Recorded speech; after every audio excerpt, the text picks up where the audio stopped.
بسم الله الرحمن الرحيم. والنازعات غرقا والناشطات نشطا والسابحات سبحا فالسابقات سبقا فالمدبرات أمرا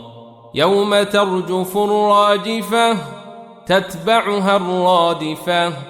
قلوب يومئذ واجفة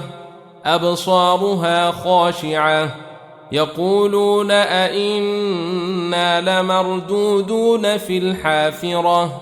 أئذا كنا عظاما نخرة قالوا تلك إذا كرة خاسرة فإنما هي زجرة واحدة فإذا هم بالساهرة. هل أتاك حديث موسى إذ ناداه ربه بالوادي المقدس طوى اذهب إلى فرعون إنه طغى فقل هل لك إلى أن تزكى وأهديك إلى ربك فتخشى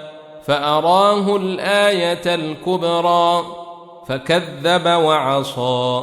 ثم أدبر يسعى فحشر فنادى فقال أنا ربكم الأعلى فأخذه الله نكال الآخرة والأولى إن في ذلك لعبرة لمن يخشى. أأنتم أشد خلقا أم السماء بناها رفع سمكها فسواها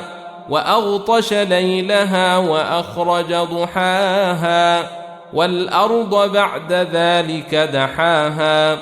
أخرج منها ماءها ومرعاها والجبال أرساها متاعا لكم ولأنعامكم فإذا جاءت الطامة الكبرى يوم يتذكر الإنسان ما سعى وبرزت الجحيم لمن يرى فأما من طغى وآثر الحياة الدنيا فإن الجحيم هي المأوى وأما من خاف مقام ربه ونهى النفس عن الهوى فإن الجنة هي المأوى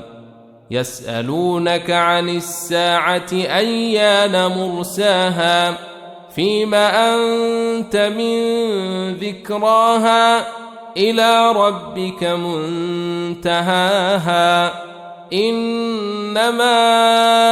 أنت منذر من يخشاها